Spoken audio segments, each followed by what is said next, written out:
For those who don't know, Nick Szabo, in addition to writing about BitGold, wrote a lot about smart contracts.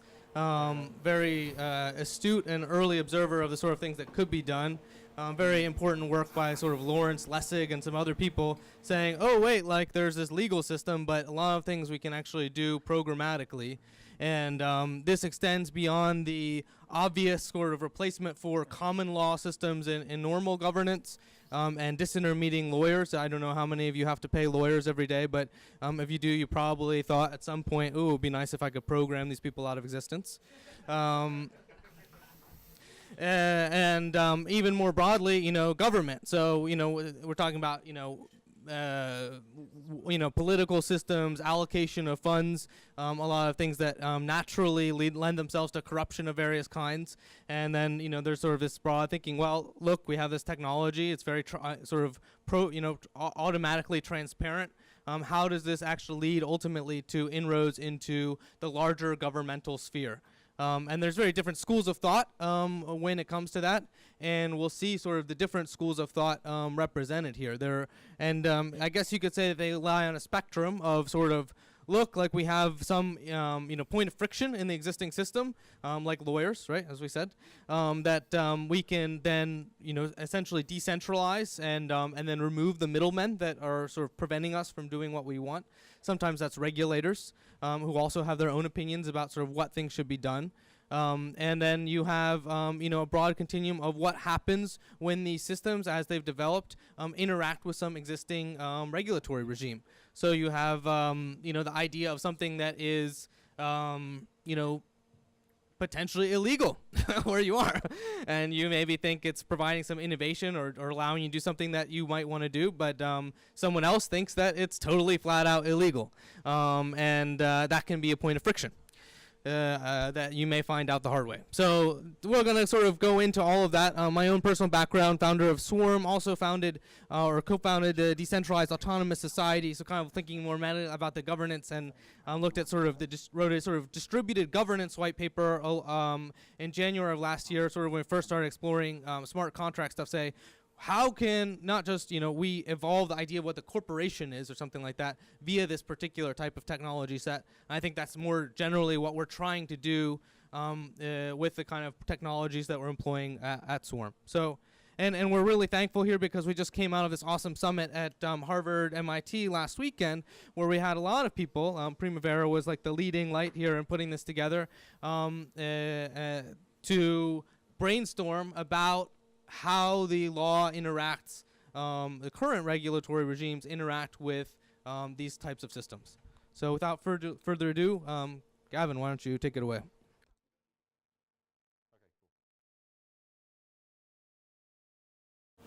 I'm kind of the bad one of the bunch. These guys are all going to try and persuade you that the existing legal system is going to, co-opt or take over, or basically this sort of stuff won't really matter in the end. It'll just be another technology that comes along and society won't really change. This talk is sort of saying, well, actually this technology is a bit different to everything else, and it might actually mean that society really has to alter in some quite fundamental way. So illegality is a term that isn't used, well, hasn't really been used before. It was used in one one paper about a year ago that was specifying what the NSA were doing, sort of Snowden revelations, as being illegal because it wasn't really covered by the legal system. No one was really sort of looking at it and checking it. I'm using it in a slightly different context. I'm using it in the way of systems that simply are sort of immune. They enjoy immunity by virtue of leveraging natural laws. So I'm identifying two types of laws. Now, I've been criticized for identifying these as sort of the same sort of thing, but I'm going to stick with it. I think that laws are effectively rules for how we act in the world, and one of the sort of groups of rules that we have are the natural laws, as I'm calling them. I'm not a lawyer. I might be misusing the term. Sorry if it offends you. But these are the laws that are kind of the things that are intrinsic in the world. They're intrinsic with the way the world works. Maths and maybe architecture, so like physics, right? They're determined by nature, by Mother Nature and logic. And then we've got the artificial laws. These are the laws that we kind of introduce into our lives by usually some form of consensus. They're not intrinsic. They have to be backed by action, or threat of force, finance. And, you know, if we're being all idealistic, they're determined in a nice way by pragmatism and evidence. But sometimes maybe they're determined in different ways that we don't realise. The other thing I'm going to bring into this is organisations and businesses. I quite like to look at them as in a different way to sort of the notion of the entrepreneur comes along and founds something and it makes a profit, or organisations are set up with a particular mission and they continue to do that mission. I'm going to sort of take a very abstract view and talk about these as though they're simply patterns of human interaction. So businesses facilitate patterns of human interaction. They're kind of a process. So the business of Starbucks facilitates the pattern of people going into a localized point without coffee, and other people operating machinery and taking ingredients and making coffee, and the people who went to the localized point without coffee can now go away from the localized point with coffee and maybe a bit less of some tokens. So they're the sorts of basically, if aliens came to look at the world and they didn't really understand the concept of a business or an enterprise or a company, they would identify these patterns of interaction and see that they were duplicated everywhere there's a Starbucks, and they might call this, you know, the coffee for token interaction. Now, sometimes we get patterns of interaction that society doesn't much like, or some portion of society doesn't like. This is where sort of artificial laws and the police and the court system comes in, and they try to eradicate or curb these patterns of interaction. An example of this might be Uber, who are illegal. You know, Uber has been declared illegal in some parts of the world, right? And so Uber's just a pattern of interaction, right? It's like someone wants a cab, they're willing to exchange some tokens. Someone is willing to drive somebody else, and you know, they interact. And so some portions of society in the world don't really like this pattern of interaction, and so they make it illegal. But of course it becomes quite difficult to make illegal sometimes. That's kind of what this talks about. So software services. Software is able to specify abstract rules for this interaction. And these are just abstract, right? They're just rules in a computer system. They don't really matter. Well, actually, they do really matter, because most of the world is modeled by computer systems now, and they're the bits that say, for instance, how much money we have.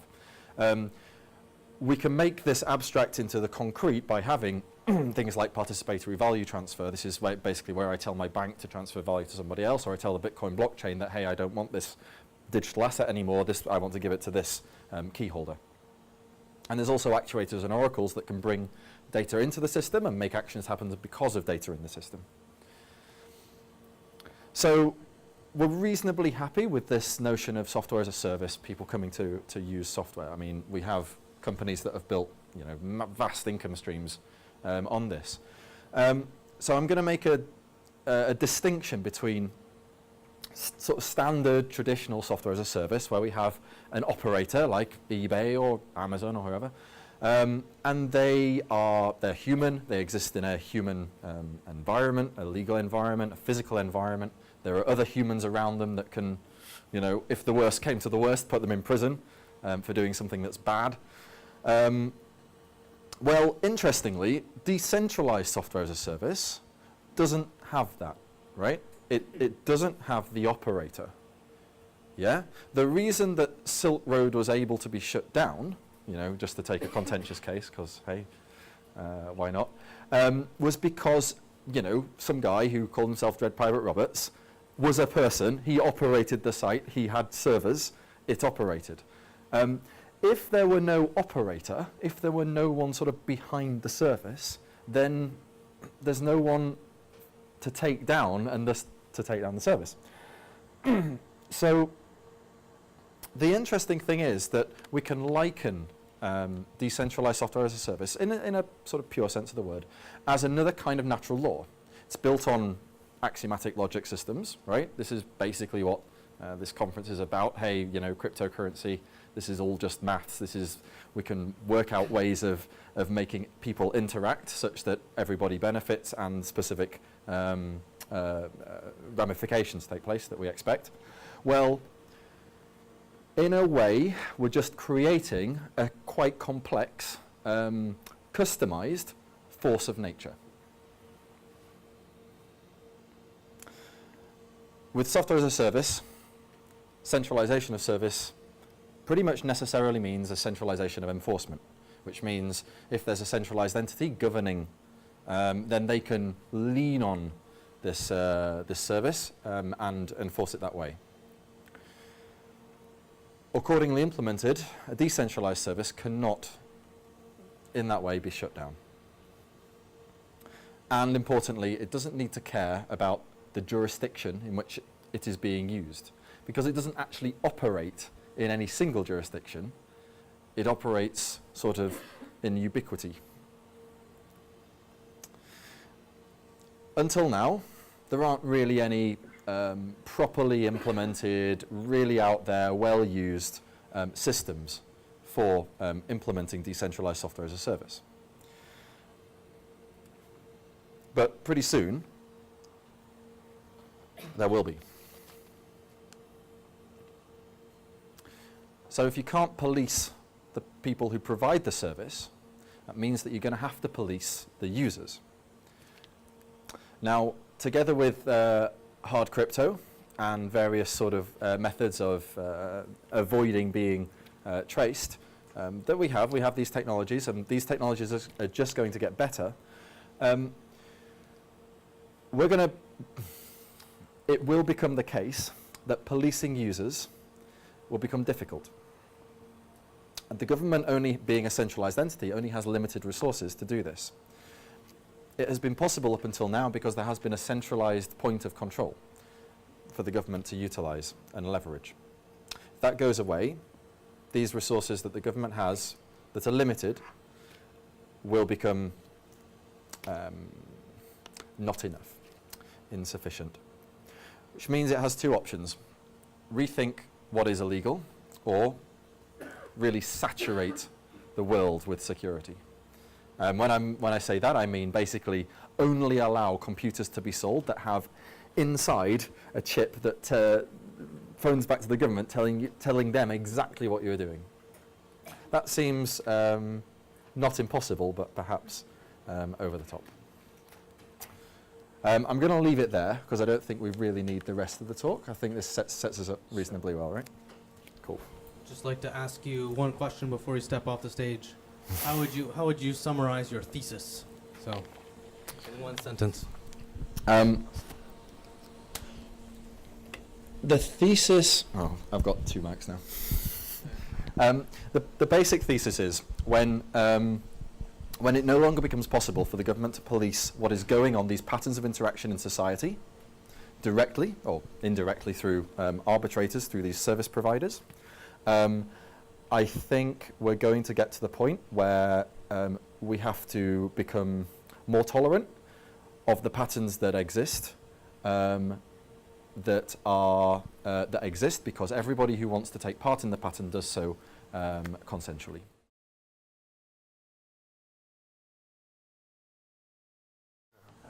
So I think a lot of what Gavin said is right. I think that this technology has the potential to really create kind of a new set of law, something that I think all 3 of us are beginning to term Cryptolaw.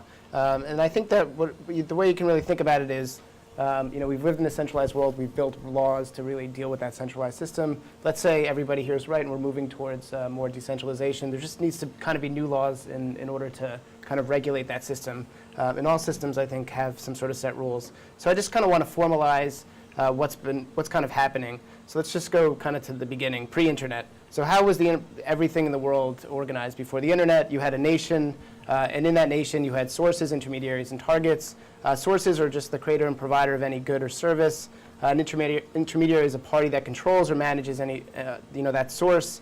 And then targets are users or purchasers, and a nation state's any nation. So really a nation had control over pretty much all three of those mechanisms. They could control their markets inside of their geographic boundaries. So then here comes the internet. Hooray! The one thing that happened, though, is that sources, or the providers of goods and service, could move outside of the national boundaries at that point. But there still was a lot of intermediaries that sat inside of the nation state, including the targets, the users of those sources.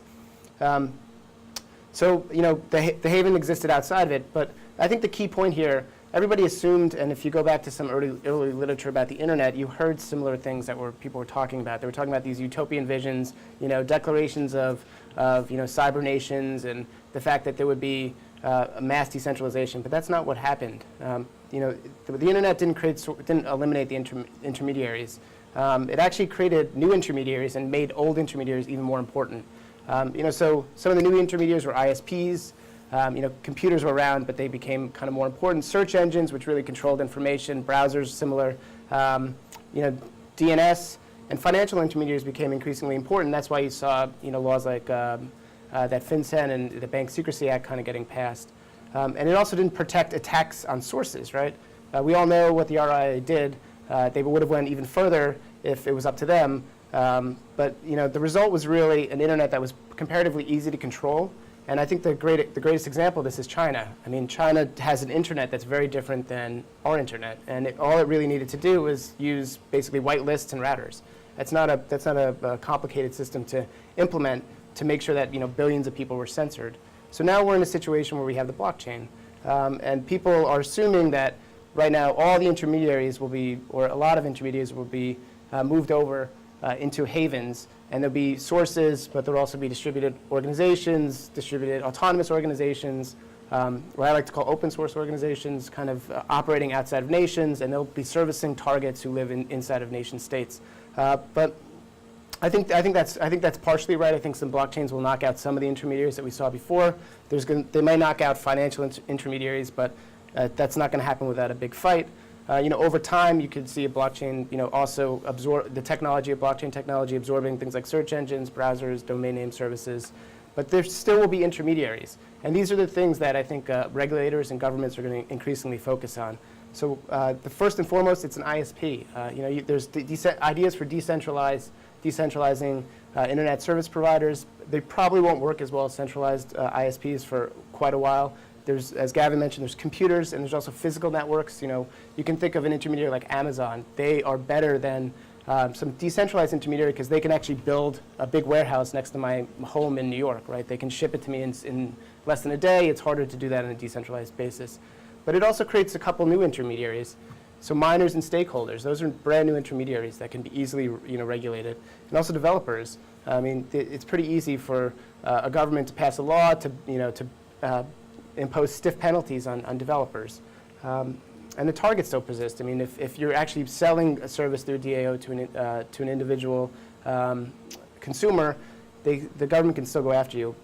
Now, I think this kind of leads to an important question, which, if you wanted to regulate the blockchain, how could you? And let's just assume the goal isn't to kind of completely shut down the technology. It's to delegitimize the blockchain tech, lower investment, and keep it out of the hands of your grandparents. This is essentially the strategy that a lot of people used when they saw BitTorrent, a kind of an earlier force of nature. Physical network intermediaries, they're likely going to be here for a while. It's kind of like a natural monopoly. Maybe over time these can get decentralized through robotics, drones, et cetera, but that's kind of a separate issue. At least in the US, it's pretty unlikely that computers and browser search engines, DNS is going to get directly regulated by the government. We have pretty strong First Amendment protections here, and I think that these types of intermediaries would kind of fall underneath that, and there'd be a resistance to regulating those entities. In other countries like China, maybe not the situation. But I think one thing to be on the lookout on is that there's going to be a lot of pressure on ISPs if they feel threatened by blockchain-based applications to filter them in some way.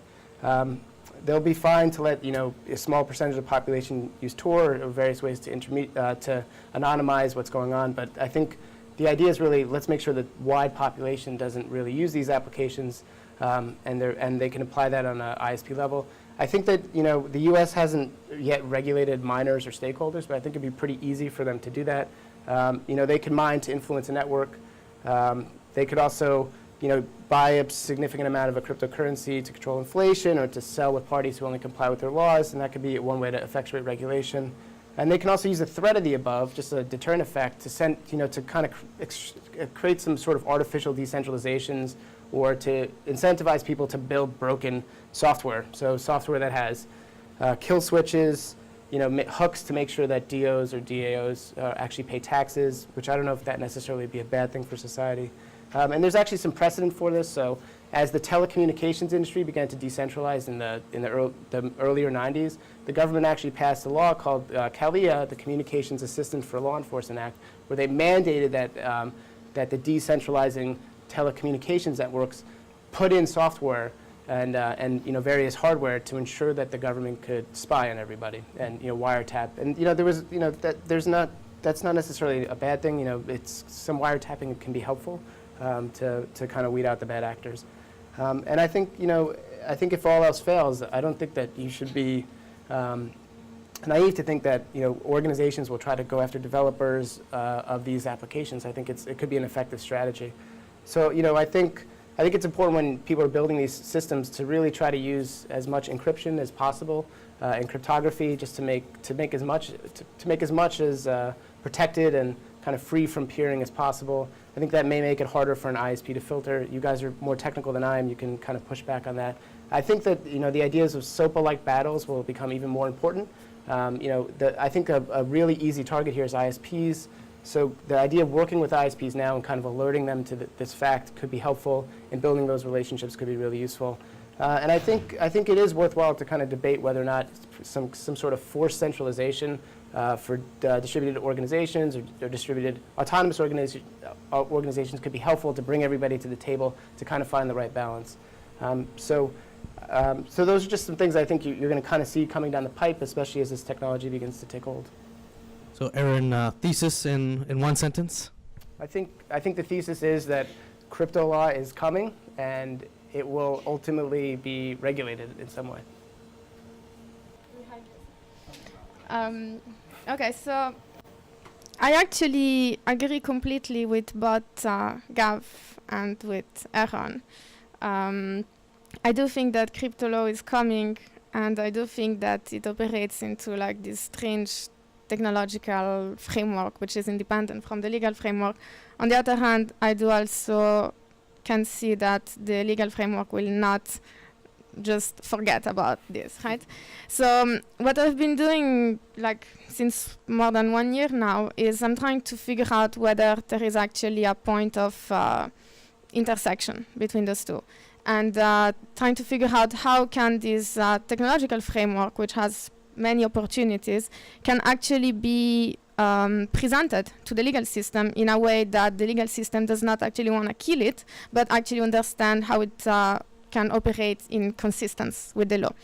So really fast, well, basically we have this smart contract, or you know, bananas, or whatever we want to call it, which are definitely not legal contracts, right? But which might be, if we formalize it in a way and if we like present them in a way to the legal system that they can actually be understood. So the basic requirement for an actual legal enforceable contract is mutual assent, we need consideration, we need capacity, which is an interesting one, and legality. So I will just pass through that because it's kind of obvious, but the idea is that so a smart contract is actually just like technical mechanism, right? Which allow to some extent either support an actual contractual agreement or to bypass the need for a contractual agreement, because we can actually have a self-enforcing or self-executing mechanism that is actually going to ensure that the transaction happens. So, okay, so example, but we don't care. So the important thing though is that we can create with this with the smart contract, with the blockchain, we can create some kind of trustless transactions, right? So we integrate within the platform in which we define the contract. We implement a way to execute and to enforce this. Now the problem is that there is a distinction between what is an actual legal contract and what is a smart contract, if we want to call it like this. The main thing is that, just like Gav was saying, so the smart contract is actually technical. So it does actually define what we can or we cannot do, technically do, as opposed to what the law defines, which is what we should or what we should not do, right? So this creates a distinction in the sense that the smart contract is something that prevents us from acting against the law of the nature or the law of the code. So we cannot even, we just cannot infringe the contract, as opposed to the legal contract, which is actually something that happens a posteriori. So I know what I should and should not do, and then I decide whether I'm going to do it or not. And then if I don't do it, then maybe something will happen which will punish me. So one is self-executing, and the other requires third-party enforcement. Now, the interesting thing is, well, we have those two things, and there is actually a point of intersection. And I think this is the interesting part, which is if we do actually want to promote the use of those smart contracts and actually take advantage of those new opportunities, we have to try and make this middle part as broad as possible, so that the legal system starts understanding and actually decides to, let this be, because this is actually understandable in his own eyes, right? So, well, why do we actually want to do that? Well, first of all, because not everything happens on the blockchain. So everything that is self-executing is only self-executing to the extent that we can actually enforce those things through the blockchain or to whatever the Internet of Things or whatnot. But there is always, there is the problem of the physical world, which you cannot enforce by yourself, or you need a third-party enforcement, right? Then you have the problem of dry code and wet code. So the legal language actually has this semantic flexibility. So the things that are expressed in natural language cannot easily be translated into code without actually either modifying the meaning of what you say or just fixating into one particular interpretation, which might not apply to every case. And then, yeah, we have the problem of it is potentially theoretically possible to just create a smart contract which is so specific and which contemplate every possible outcome, but it's just going to be an extremely complex smart contract. And most of the time we actually just want to use the smart contract to incorporate the actual core clause of the agreement, and then when there is something beyond that we didn't foresee, then we want to be able to rely on the legal system in order to actually enforce the contract. So of course, there are the possibility we can use oracles, and we can use alternative dispute resolution systems, so that, for instance, instead of encoding all the conditions directly into the code, we can say, okay, in this case where there is a conflict, we can rely on an external party, etc. But there is always a point in which there is, again, the physical world, and so at some point there has to be an enforcement. And if we cannot rely on the code or on the blockchain in order to enforce this, we need the police force or the court or whatever, right? So how can we actually do that? Well, the idea, and this is basically what we've been working on last week at Harvard and MIT. So how can we actually wrap those smart contracts into some kind of techno-legal framework that will actually start making sense, that will actually be understood, and that will be compliant with what the legal system actually expects. So this we don't care. So if we look at the basic conditions, so mutual assent is actually quite easy to implement, because basically the transaction actually constitutes some form of meeting of the mind, as long as we can make sure that the parties actually understand what the meaning of the code of the smart contract is.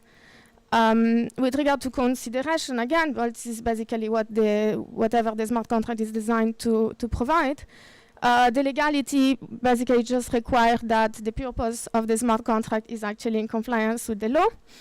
And then the interesting thing is the capacity. So the capacity requires the person, the two parties, or the parties that enter into the agreement, to actually be capable of intent. And being capable of intent is defined as you need the capacity of will, right? So the question is, who are we actually transacting with when we're transacting with a smart contract? Are we transacting with, so when the smart contract is used as a tool, as a mere as a mean between two people to actually transact, then there is no problem because I'm actually transacting with another person, and then the capacity relates to who is the person that I'm contracting with. So whenever the smart contract is created by a corporation, by a person, or any kind of legal entity, then there is no problem because the consent is imputed on that entity. However, there is this situation which is the most interesting one, is like, well, what happened when the actual smart contract has been either deployed anonymously, or it has been, there is no one that actually controls it, right? So when we are in this system of like illegality, where we are contracting with something that is actually not a legal entity, right? So is the smart contract that we're actually entering to actually a contract when there is not a legal person on the other side? So here comes the interesting thing, which is the distributed autonomous organization or open source organization, or however you want to call them, which are basically those applications which are decentralized, which are autonomous, and which are self-sufficient. So those things, technically speaking, those are actually autonomous entities in the sense that they are not being controlled by any particular entity. But can they actually be recognized as legal entity under the law, so that indeed, when I enter into a smart contract with one of those entities, I'm actually entering into a legal contract? So the research that we have done at the workshop last week, there is a possibility, because indeed an organization or a DIO is basically, could be a corporation, could be an organization, could be, so by default, if we do a for-profit DIO, then it will be a general partnership. We can, of course, incorporate a DIO into an actual legal structure, such as an LLC or unincorporated non-profit association, so that we can actually create a legal entity, a legal person, to those distributed autonomous organizations. And then at this point, it means that when I enter into a smart contract with one of them, I'm actually entering into a real legal contract, even though there is not an actual human being on the other side. So to conclude, what is then the impact of those smart contracts on the legal system? So, of course, there is a lot of benefits in terms of, well, to facilitate the enforcement, to reduce the transaction cost, and to facilitate the verification of the contract. But there is, of course, also some issue in the sense that it's slightly distorting the way in which traditional legal contract is implemented, mainly because of the ex-ante enforcement as opposed to the ex-post enforcement. There might be not the same legal safeguard in terms of consumer protection, because if they are not implemented into the technical framework of the smart contract, then they will be enforced without considering the law for the contract law. And then, well, in terms of liability limitations, so is it like, to what extent is it actually good or not good to actually provide liability limitation for distributed autonomous organization, in the sense that it is really nice when actually there is an incentive, because we actually want to create a distributed autonomous organization that operates as a legal entity by itself. But then what if this distributed autonomous organization is used for bad things, so like casino or whatever? Then how do we deal with that? Like how should the legal system actually deal with this situation, right? So that's it, I think. Yeah. Yeah, I can give a round of applause for our panelists. I happen to be a rather disagreeable person, and it seems like everyone on the panel is trying to agree about everything, so I'm going to stir up some controversy if I can. But one of the things that came up in multiple presentations is the idea that decentralized networks might make regulation more difficult than in past regimes. So obviously one clear example of that is file sharing, BitTorrent, which still exists, but then has been made inapproachable for your grandma or someone else to use. And I'm curious where on the scale you guys see that this is actually going to make something like that or other use cases that are falling under some sort of illegal thing viable. So is it really going to bring this to the masses, or is this really going to still be a sort of niche thing for people who know how to like build Alice Zero from source or something like that?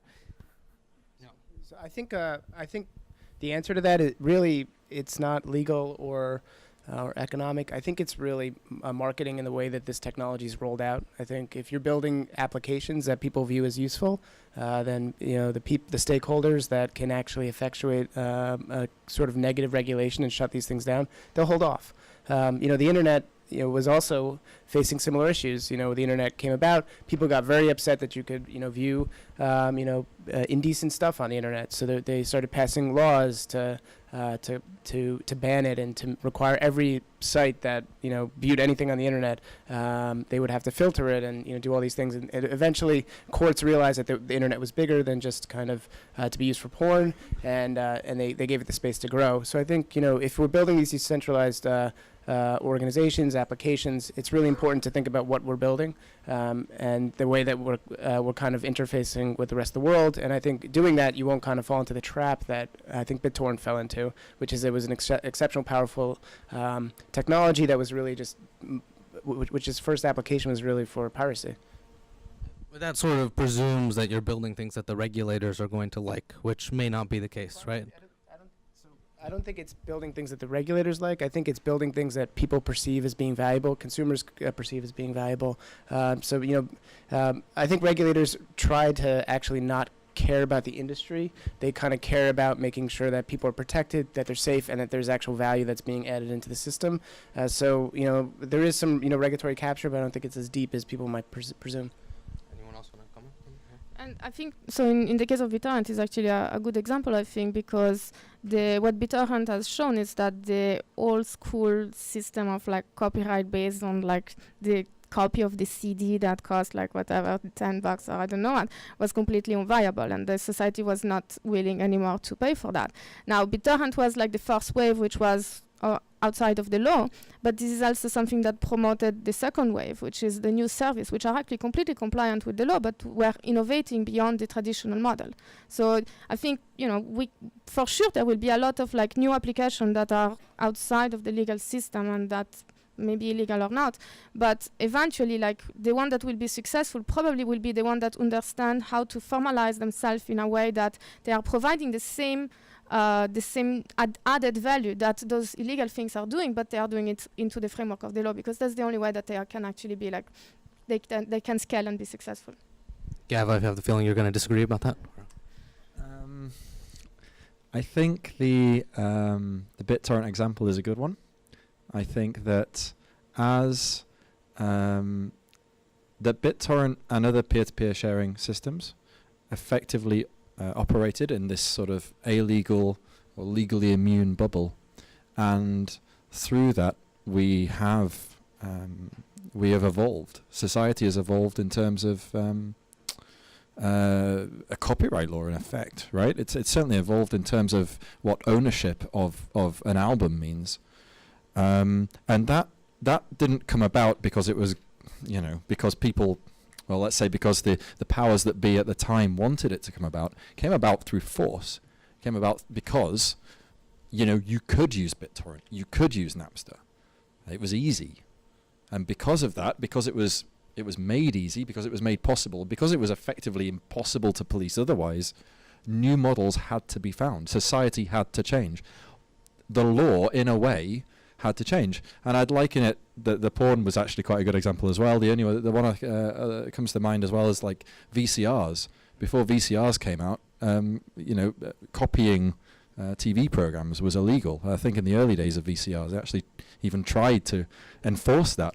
And then, because they got to the point where you couldn't enforce it through large organizations or service providers, but you had to actually enforce it through going around each user, it became unenforceable and so effectively became legal. The point you're making, though, is slightly different from the one Primavera said, in that she said that it's the ones that are going to be regulatory compliant that are going to be the big winners in the end. I don't know if that's necessarily true. I think there's always a fine line. I mean, Napster wasn't successful, but I mean, pretty much everybody who was involved in Napster or peer-to-peer file sharing built Spotify, built Skype. So I think I don't know if that's necessarily the case, but I do think that doesn't hurt. That makes it the easiest path towards resistance. You put yourself at least at risk, and there is a lot of use cases here that are just not in highly regulated areas. So I being a lawyer, talking to a lot of people about this, I think that those pockets are, if you're going to invest multiple years of your time to develop them, are really good. Could be fertile areas to focus your time on. Questions from the audience? Did you have something first, Tim? I could see a situation where governments will make DAOs legal persons, like a limited liability partnership, and give them the benefit of all the legal support and contract law, but they'll be subject to conditions such as having a kill switch, which will give governments or law enforcement the ability to kill them if they do bad things. So there'll be a dual environment here where DAOs who want to be legal will have kill switches, and those that want to do illegal things will not have kill switches, and then the market will decide which one becomes the most popular.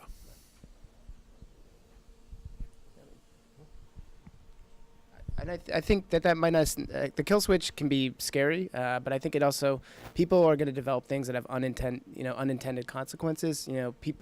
Software acts in bizarre ways. There could be bugs in it. If you really are going to be distributing a force of nature, we might not know what we do. There may be, and this is something that's clearly worth debating, whether or not that's an advisable thing to do. I also think building in the ability just to collect taxes. People think DAOs are just going to do bad things, but they could work for us. Like, what if they're creating value, they're creating efficiency, they have accounts. The government is going to want to take a piece of whatever revenue that they're generating, and I don't know if that's a bad thing if that means that we get better services for this automation that's happening. Yeah, it's an interesting point. I actually think it won't be a single kill switch. Firstly, it won't be a single kill switch because there isn't a single government jurisdiction. But secondly, I think there will actually be a number of sort of opt-in clauses that governments will tacitly acknowledge as being reasonably valid. Consumer protection, taxes are two obvious ones. The kill switch that gives a particular government or governments a way of altering the application in some way. But as you said, yes, I think it will very much be a market thing, and I'm not sure if that's whether it's particularly obvious which way it will go.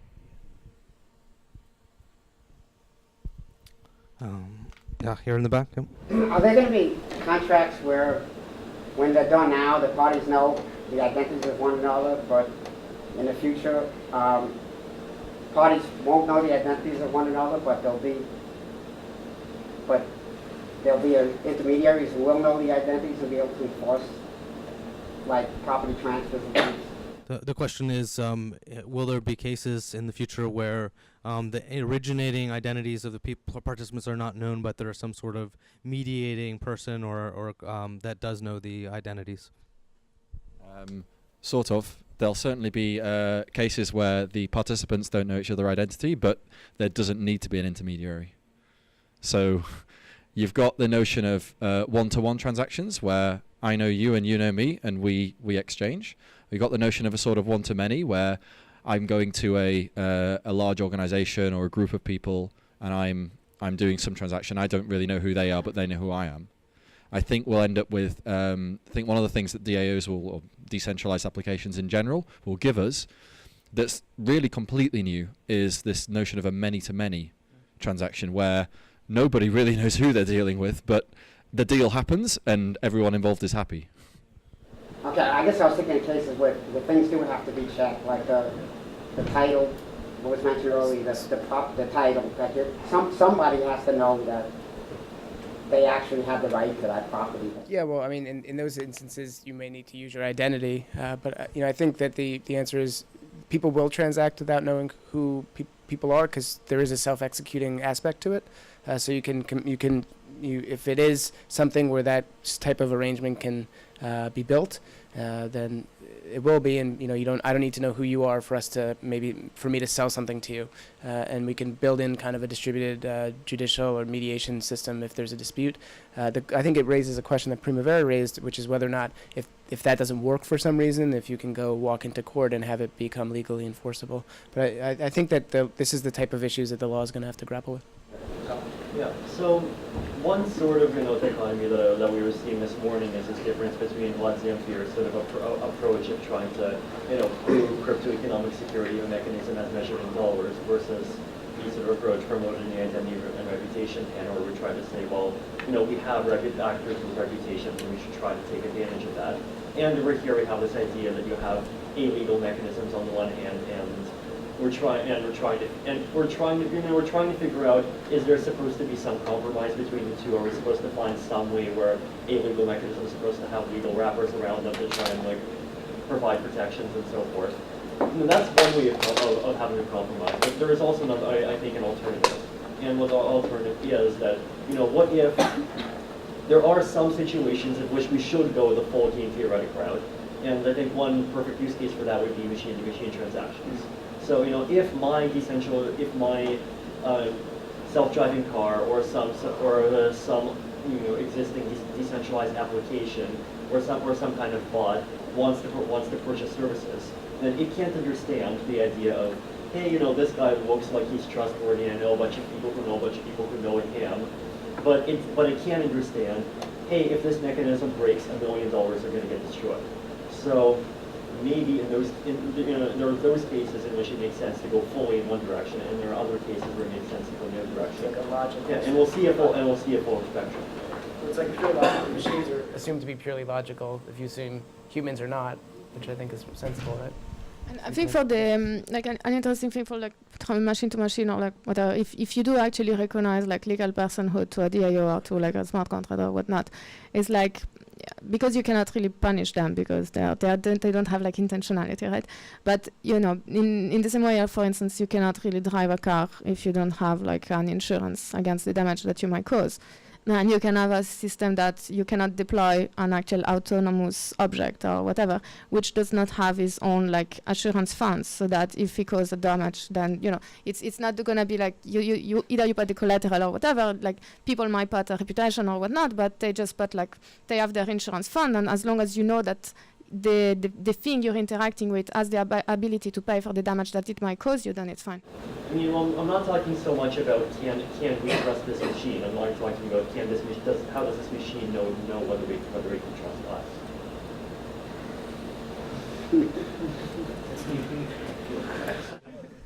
I think Kieran's giving me the so maybe we should take one more question and then.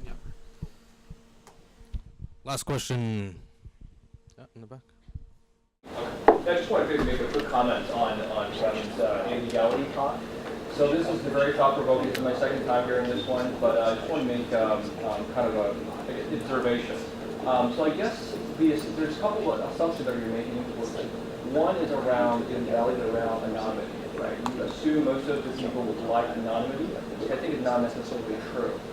When you think about legal systems, think of that really as an ex post kind of enforcement and consumer protection of the various transactional parties. In many cases, people want that kind of protection.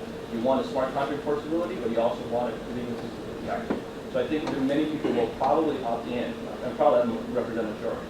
The second assumption I felt like you're probably making is around decentralization, as in the sense that when you enforce something, you enforce on a large actor, right? So that they are easy to capture. So you're saying because of the anonymity, because of the large amount of peer-to-peer users, you're saying we're basically DDoSing the whole legal system such that we don't even have the ability to capture us. And that may not be true because I think as long as you have capitalism, you always have a concentration of resources to certain entities.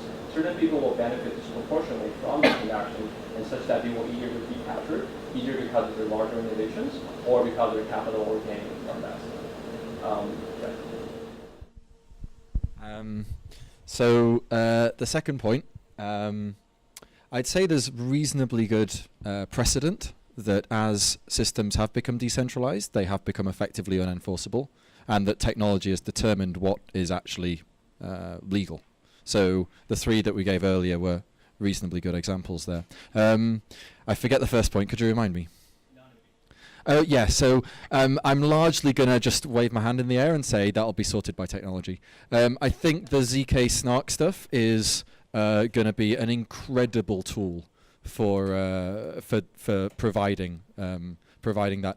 There's some stuff that we're doing at Ethereum that provides considerable. Not to worry about technology, but the will that people are and everybody wanted to actually get anonymous. Sure. So I agree that there may be instances where people actually do want to opt in, give away their anonymity and get effectively legal protection. I think there are instances where they won't, and as we said earlier, I think it will be really a market-based mechanism that determines whether for this service I choose to go anonymous or don't. But you know, we can't really tell. All we know is that we were forced to do one up until now, and in the future we're going to have this choice, and maybe that's going to change some things. And the last one I would add is probably physical world. So I think so far everything that changes is pure in bit world, and until like we're completely VR, I think physical world is still represents majority of the friction in terms of enforcement. And that's part of standard legal theory. I mean, the argument was made that the physical world really defines the internet. I think it will continue to, until maybe we have drones that can deliver things and, lots of robotics, but for the short term. Let's have a round of applause for our panelists.